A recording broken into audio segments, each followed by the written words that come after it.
Hello नमस्कार साथियों, स्वागत है आप सभी का। कैसे हैं आप सब? आशा करती हूँ आप सभी स्वस्थ होंगे और अपने अपने लक्ष्य की प्राप्ति में निरंतर लगे होंगे।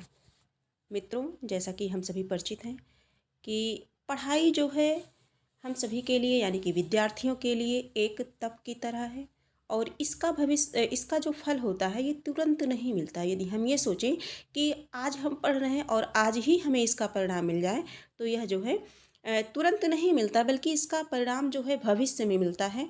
आज हम जैसी पढ़ाई करेंगे, जैसी तैयारी करेंगे, जितनी मेहनत करेंगे, उसका परिणाम फल वैसा ही हमें मिलेगा। तो सभी समझदार हैं और जो भी समय है हम सभी के पास इसे व्यर्थ में ना गंवाएं, है ना। इसका सदुपयोग करें क्योंकि परीक्षा बिल्कुल धीरे धीरे करीब आ रही है। दिसंबर भी कंप्लीट हो चुका है, बीत चुका है। जनवरी में आज जो है 10 है ना, 10 जनवरी है। तो समय इतनी तेज़ी से भागता है कि जो समय बीत जाता है वो फिर पुनः नहीं आएगा, दोबारा नहीं आएगा। इसलिए जो भी समय है आप उसे निकालिए। आप अपने डेली के कार्यों में से अपने समय को निकालिए, केवल अपने लिए, अपने परिस्थितियों को सुधारने के लिए, अपने सफलता को पाने के लिए, अपने लक्ष्य की प्राप्ति के लिए आप उनमें से समय को निकालिए, समय को चुराइए, तभी मिल पाएगा आपको। और अपनी पढ़ाई निरंतर जो है जारी रखिए। जितना ज़्यादा से ज़्यादा हो सके आप स्वयं पर ध्यान दीजिए, आप स्वयं को समय दीजिए जब तक परीक्षा हो नहीं जाती है।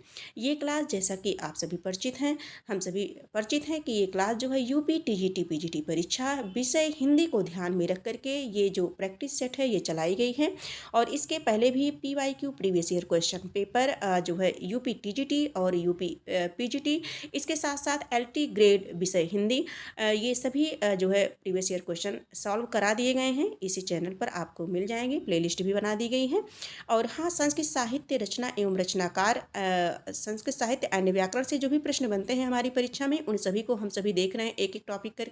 तो अभी रचना एवं रचनाकार पे हम सभी पहुँचे हैं। काफ़ी रचनाकारों को हम लोगों ने देख लिया है। अधिकतर उनकी जो महत्वपूर्ण रचनाएँ थी वो सभी हम सभी पढ़ चुके हैं। आप चाहें तो आप इस चैनल पर देख सकते हैं, प्लेलिस्ट बनी है, मिल जाएगी। और इतना तो यकीन के साथ मैं कह सकती हूँ कि जितना हम लोगों ने पढ़ा है रचना और रचनाकार में से, यदि किसी भी प्रकार से प्रश्न बनता है तो उन्हीं में से आ जाएगा। तो बहुत इधर उधर भटकने की आवश्यकता नहीं है। जो है हमारे पास, हमें उसे भी पढ़ना है, एक बार नहीं बल्कि बार बार पढ़ना है ना। अपनी तैयारी को बेहतर बनाना है, अपने को निखारना है। तो आज प्रैक्टिस जो है प्रैक्टिस क्लास आज जो है ये 5वीं क्लास है। और इसके पहले हम लोगों ने 90 प्रश्न को कर लिया है। और ये जो प्रश्न हम सभी करते हैं विभिन्न प्रतियोगी परीक्षा में आए हुए प्रश्न हैं। इन प्रश्नों के माध्यम से अपनी तैयारी को और बेहतर बनाने की कोशिश करते हैं हम सभी।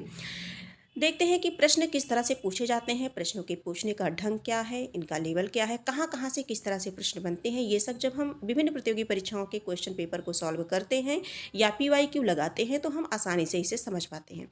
ज़्यादा बात ना करते हुए हम अपने प्रश्नों पर चलते हैं। 91 नंबर का प्रश्न है, निम्नलिखित में से मैथिली शरण गुप्त की कौन सी रचना जो है नायिका प्रधान नहीं है। प्रश्न को ध्यान से देखेंगे, नायिका प्रधान नहीं है। 91 नंबर का प्रश्न है, प्रश्न संख्या 91। चारों ऑप्शन में से बताना है कि कौन नहीं है। तो यशोधरा है ना, यशोधरा, पंचवटी, साकेत और विष्णुप्रिया। तो 91 का हो जाएगा, इसका करेक्ट आंसर हो जाएगा पंचवटी। क्या हो जाएगा? पंचवटी हो जाएगा। ठीक है। देखिए, पंचवटी जो है 1925 की रचना है, 1925 की। साकेत 1931 की, साकेत 1931। यशोधरा 32, विष्णुप्रिया 57। ठीक है। द्विवेदी युगीन कवि मैथिली शरण गुप्त की रचना है। मैथिली शरण गुप्त किस युग के हैं अगर इनकी बात की जाए तो ये द्विवेदी युग के कवि हैं, है ना। मैथिली शरण गुप्त द्विवेदी युग के हैं। यशोधरा में महात्मा गौतम बुद्ध की पत्नी यशोधरा का वर्णन नायिका के रूप में किया गया है ना, तो ये भी कट हो गया। तो और इसके बाद साकेत में लक्ष्मण की पत्नी और उर्मिला का है। साकेत में लक्ष्मण की पत्नी और उर्मिला का नायिका के रूप में वर्णन किया गया है। तथा विष्णुप्रिया में पश्चिम बंगाल के प्रसिद्ध जो संत हैं चैतन्य महाप्रभु की पत्नी विष्णुप्रिया का नायिका के रूप में वर्णन किया गया है। लेकिन पंचवटी जो है नायक प्रधान रचना है। पंचवटी कैसी रचना है मित्रों? नायक प्रधान रचना है पंचवटी। तो हमारा करेक्ट आंसर क्या हो जाएगा? पंचवटी हो जाएगा, है ना। यानी कि ये नायिका प्रधान ना होकर के क्या है? नायक प्रधान है। तो इस प्रकार से 91 का करेक्ट आंसर हमारा बी हो जाएगा। हम आगे बढ़ते हैं, अपने प्रश्न को देखते हैं। प्रश्न संख्या 95 देखेंगे। प्रश्न संख्या 95, मैथिली शरण गुप्त द्वारा रचित जयद्रथ वध क्या है? थोड़ा सा ये कैसे हो गया भाई, जयद्रथ वध है ना। हाँ, आगे की पीडीएफ ठीक है, थोड़ा 2-4 क्वेश्चन है, हम इसे एडजस्ट कर लेते हैं किसी तरह। मैं बोल दे रही हूँ कई बार क्वेश्चन को। मैथिली शरण गुप्त द्वारा रचित जयद्रथ वध क्या है? अभी तो फिलहाल हम लोगों ने, हाँ 91 ये है करना है, ठीक। हाँ, 92 नंबर का प्रश्न है, रस कलश किसकी रचना है? 92 नंबर का प्रश्न है, रस कलश किसकी रचना है? तो रस कलश किसकी रचना है? श्रीधर पाठक, अयोध्या सिंह उपाध्याय, हरिओद गया प्रसाद शुक्ल, मैथिली शरण गुप्त किसकी रचना है? 92 नंबर का प्रश्न है, रस कलश हरिऔध की रचना है। किसकी है? हरिऔध, यानी कि अयोध्या सिंह उपाध्याय, हरिऔध की रचना है। राइट आंसर हमारा क्या हो जाएगा? बी हो जाएगा, ठीक है। श्रीधर पाठक की रचना की बात करें तो गुणवंत हेमंत हो जाएगा, गुणवंत हेमंत। भारत भारती मैथिली शरण गुप्त की फेमस ही है, 1912 है ना। और आगे जो है ये जो सनेही जी हैं, गया प्रसाद शुक्ल सनेही, सनेही की रचना है प्रेम पचीसी, प्रेम पचीसी। आगे हम सभी देखते हैं प्रश्न संख्या जो है देखते हैं 93, करके तुलसी करते तुलसी भी कैसे मानसनाद, करते तुलसीदास भी कैसे मानसनाद, महावीर का यदि उन्हें मिलता नहीं प्रसाद, बहुत चर्चित है ये। उक्त पंक्तियों के रचनाकार हैं, शायद आप भी इसका आंसर गेस कर पा रहे हैं, चारों ऑप्शन में से बताना है। 93 प्रश्न संख्या 93, इसका करेक्ट आंसर हो जाएगा सी। करेक्ट आंसर क्या हो जाएगा? सी, मैथिली शरण गुप्त, ठीक है। मैथिली शरण गुप्त, इनकी रचनाओं की बात करें तो भारत भारती, पंचोटी, जयद्रथ, साकेत, यशोधरा, झंकार, जय भारत, विष्णुप्रिया इत्यादि हैं। आगे हम सभी देखते हैं प्रश्न संख्या 94 देखते हैं, चिरगांव किस कवि का जन्म हुआ है? चिरगांव किस कवि का जन्म हुआ है? देखिए एक एक प्रश्न इसी तरह से कभी कभी बीच में यहाँ से भी बन जाता है। माखनलाल चतुर्वेदी, चारों ऑप्शन है, चारों ऑप्शन में से बताना है। 94 नंबर का प्रश्न है, तो मैथिली शरण गुप्त का, चिरगांव झांसी है ना, मैथिली शरण गुप्त का जन्म हुआ था चिरगांव में। झांसी जिले के चिरगांव में हुआ था मैथिली शरण गुप्त का जन्म। और इनकी रचनाएं महत्वपूर्ण हैं, मैथिली शरण गुप्त अपने आप में वेरी इंपॉर्टेंट हैं। आगे हम सभी देखेंगे। हाँ, अब आ गया 95 नंबर का प्रश्न, मैथिली शरण गुप्त द्वारा रचित जयद्रथ वध क्या है? जयद्रथ वध पूछा जा रहा है, क्या है? महाकाव्य, प्रबंध काव्य, खंड काव्य, इनमें से कोई नहीं। 95 नंबर का प्रश्न है, प्रश्न संख्या 95, तो ये खंड काव्य, करेक्ट आंसर सी हो जाएगा। क्या हो जाएगा? खंड काव्य है, द्विवेदी युग की कविता है, द्विवेदी युग की कविता है, द्विवेदी युग की कविता है 96, ठीक है। तो उपदेशात्मक एवं इतिवृत्तात्मकता द्विवेदी युग की महत्वपूर्ण विशेषता है, इसे ध्यान में रखेंगे। ये हो गया करेक्ट आंसर, ए हो गया। आगे हम सभी देखेंगे 97 नंबर का प्रश्न है, विख्यात जीवन व्रत हमारा लोकहित एकांत था, विख्यात जीवन व्रत हमारा लोकहित एकांत था, आत्मा अमर है देह नश्वर यह अटल सिद्धांत था। उपयुक्त पंक्तियाँ किस कृति में संग्रहित हैं? उपयुक्त पंक्तियाँ किस कृति में संग्रहित हैं, हमें बताना है ना। विख्यात जीवन व्रत हमारा लोकहित एकांत था, अमर आत्मा अमर है देह नश्वर यह अटल सिद्धांत था। ये पंक्ति ध्यान में रखेंगे, है ना, पूछी भी जा सकती है। 97 नंबर का प्रश्न है, इसका करेक्ट आंसर हो जाएगा भारत भारती। क्या हो जाएगा? भारत भारती। तो करेक्ट आंसर हमारा क्या हो जाएगा? बी हो जाएगा। भारत भारती किसकी रचना है? तो मैथिली जी की रचना है, 1912। और भारत भारती लिखने पर ही महात्मा गांधी ने इन्हें क्या दी थी? राष्ट्र कवि की उपाधि दी थी। किसने दी थी? महात्मा गांधी ने। अगला प्रश्न हम देखते हैं, प्रश्न संख्या 98 देखते हैं, मेरे चपल यौवन बाल अचल अंचल में पड़ा सो मचल कर मत साल, ये काव्य पंक्तियां निम्नलिखित में से किसके द्वारा रची गई हैं? एक बार और पंक्तियों को पढ़ते हैं, मेरे चपल यौवन बाल अचल अंचल में पड़ा सो मचल कर मत साल, है ना। ये काव्य पंक्तियां निम्नलिखित में से किसके द्वारा रचित हैं? तो 98 नंबर का प्रश्न है, 98 प्रश्न संख्या 98। हाँ, ये थोड़ा सा है, मैं बोल दे रही हूँ, है ना। तो ये जो है किसकी है ये बताना है। 98 नंबर का ये मैथिली शरण गुप्त की है। करेक्ट आंसर हमारा क्या हो जाएगा? बी हो जाएगा। और इनकी एक बहुत चर्चित उक्ति है, केवल मनोरंजन ना कवि का कर्म होना चाहिए, है ना, उसमें उचित उपदेश का भी मर्म होना चाहिए। अब 99 नंबर के प्रश्नों को देखेंगे, प्रश्न संख्या 99, शुक्ल जी के अनुसार मैथिली शरण गुप्त हैं, शुक्ल जी के अनुसार मैथिली शरण गुप्त हैं राष्ट्रवादी कवि हैं या जनवादी हैं? सी ऑप्शन है कवि सम्राट हैं, और डी ऑप्शन है सामंजस्यवादी कवि हैं। शुक्ल जी के अनुसार मैथिली शरण गुप्त हैं। 99 नंबर का प्रश्न है, प्रश्न संख्या 99, सामंजस्यवादी कवि हैं। कैसे कवि हैं? सामंजस्यवादी कवि हैं। शुक्ल जी के अनुसार मैथिली शरणगुप्त सामंजस्यवादी कवि हैं। इन्होंने स्वयं को कौटुंबिक कवि मात्र कहा है। इन्हें भारत भारती लिखने पर, जैसा कि बताया गया भी, महात्मा गांधी ने राष्ट्रकवि की उपाधि दी है।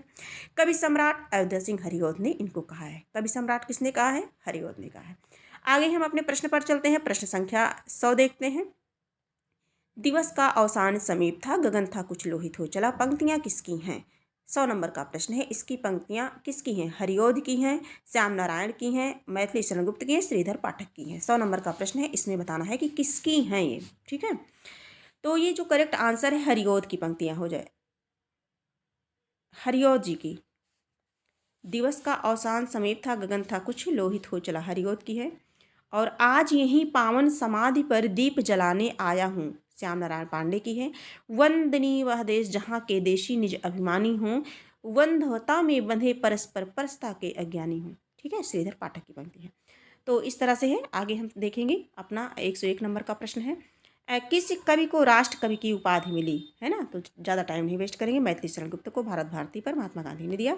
आगे हम सभी देखेंगे जो है मेघनाथ वध नाम से हिंदी में अंग्रेजी उपन्यास माइकल का अनुवाद किसने किया? 102 नंबर का प्रश्न है। 102 नंबर का प्रश्न है।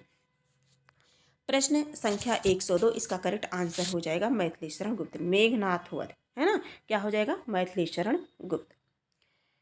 मैथिली शरण गुप्त जी ने मेघनाथ वध नाम से हिंदी में अंग्रेजी उपन्यास माइकल का अनुवाद किया। गुप्त जी को महात्मा गांधी ने राष्ट्रकवि की संज्ञा दी। इसकी प्रमुख रचनाएं हैं साकेत, यशोधरा, भारत भारती, जयद्रथ, पंचवटी, इनकी रचनाएं हैं। आगे हम सभी देखेंगे 100 जो है 3 नंबर के प्रश्नों को देखेंगे। निम्नलिखित में से किस प्रबंध काव्य की रचना इस उद्देश्य से हुई है कि उर्मिला काव्य की उपेक्षिता न रह जाए? उर्मिला काव्य की उपेक्षिता न रह जाए, इंपॉर्टेंट प्रश्न है। निम्नलिखित में से किस प्रबंध काव्य की रचना इस उद्देश्य से हुई है कि जो उर्मिला काव्य की उपेक्षिता न रह जाए? इसमें बताना है गुरुकुल, साकेत, रंगभंग, पंचवटी किसमें है? तो 103 नंबर का प्रश्न है, ये हो जाएगा साकेत। साकेत में है ना, साकेत में हो जाएगा। ठीक है, क्योंकि उर्मिला काव्य की उपेक्षिता न रह जाए, साकेत, गुरुकुल, पंचवटी, रंग में भंग इत्यादि ये तो जो है मैथिली शरण गुप्त की रचना है। साकेत प्रबंध काव्य की रचना इस उद्देश्य से की गई है कि उर्मिला जो है काव्य की उपेक्षिता न रह जाए। अगला देखेंगे, देखिए 2018 में ये प्रश्न बना हुआ है DSSB में। और हिंदी के व्याकरण की शुद्धता और भाषा की सफाई का प्रवर्तक किसे माना जाता है? हिंदी के व्याकरण की शुद्धता, शायद आप लोग समझ पा रहे होंगे, है ना। भाषा की सफाई का प्रवर्तक, आंसर गेस करिए। हजारी प्रसाद द्विवेदी, जयशंकर प्रसाद, भारतेंदु हरिश्चंद्र, महावीर प्रसाद द्विवेदी, है ना। तो महावीर प्रसाद द्विवेदी हैं इस विषय में, है ना, बहुत ही प्रसिद्ध हैं, है ना। आगे हम सभी देखेंगे। अगला देखेंगे, अगला प्रश्न देखेंगे, प्रश्न संख्या 5 देखेंगे। प्रश्न संख्या 5 देखेंगे। राम तुम्हारा चरित्र स्वयं ही काव्य है। राम तुम्हारा चरित्र स्वयं ही काव्य है, कोई कवि बन जाए सहज संभाव्य है। यह किस कवि ने कहा है? राम तुम्हारा चरित्र स्वयं ही काव्य है, कोई कवि बन जाए सहज संभाव्य है ना। मैथिली शरण गुप्त, दिनकर, महावीर प्रसाद द्विवेदी, हरिऔध, किसकी है ये? और ये इंपॉर्टेंट प्रश्न है। देखिए 2018 DSSB टीचर एग्जाम में आया भी है। 105 नंबर का जो प्रश्न है, इसका करेक्ट आंसर बताना है। तो मैथिली शरण गुप्त की है। आप सभी देख पा रहे होंगे कि आज की क्लास में मैथिली शरण गुप्त के से कई क्वेश्चन बने हुए हैं, है ना। किस तरह के कितने क्वेश्चन जो है एक ही जगह से, एक ही राइटर के विषय में, एक ही लेखक के विषय में जो है बने हुए हैं। तो ये सब जब हम प्रैक्टिस लगाते हैं, PYQ करते हैं, तो इससे हमें जो है समझ आता है। थोड़ा सा पढ़ लेते हैं। उपयुक्त पंक्तियों का विवरण इस प्रकार है। राम तुम्हारा चरित्र स्वयं ही काव्य है, कोई कवि बन जाए सहज संभाव्य, मैथिली शरण गुप्त है। और दिनकर को भी देख लेते हैं। श्वानों को मिलता दूध भात, ये तो बहुत ही फेमस है। श्वानों को मिलता दूध भात, भूखे बच्चे कुलाते हैं, दिनकर। तुम ही अन्नदाता भारत के, सचमुच बैलराज महाराज, महावीर प्रसाद द्विवेदी। दिवस का अवसान समीप था, गगन था कुछ लोहित हो चला, हरिऔध। आगे देखेंगे 106 नंबर का है। देखिए ये जितने भी कोटेशन है, जितनी भी पंक्तियां हैं, इंपॉर्टेंट है, इसीलिए मैंने पढ़ा। मैथिली शरण गुप्त कृत्य यशोधरा की विधा है। मैथिली शरण गुप्त GIC प्रयोक्ता परीक्षा 2017 में जो संपन्न हुई थी, उसमें ये जो है प्रश्न बना था। मैथिली शरणगुप्त कृत यशोधरा की विधा है, गद्य पद्य चंपू इनमें से कोई नहीं। क्या है? प्रश्न संख्या 6, इसका करेक्ट आंसर दीजिए। प्रश्न संख्या 6 गेस करिए इसका क्या होगा। तो ये चंपू है, गद्य पद्य मिश्रित, यानी कि चंपू काव्य है। कैसा है? चंपू काव्य है, ठीक है। और रंग में भंग, जयद्रथवध, बिकट भट्ट, गुरुकुल, झंकार, द्वापर, पंचवटी, ये सभी भारत भारती, साकेत, किसान, ये सभी जो है मैथिली शरण गुप्त की रचनाएं हैं। अगले प्रश्न पर चलते हैं। प्रश्न संख्या जो है 7 देखते हैं। प्रश्न संख्या 7, वेरी इंपॉर्टेंट क्वेश्चन है ये। खड़ी बोली हिंदी का प्रथम महाकाव्य कौन सा है? खड़ी बोली, ध्यान देंगे, खड़ी बोली हिंदी का प्रथम महाकाव्य कौन सा है? प्रिय प्रवास, साकेत, कामायनी, वैदेही वनवास।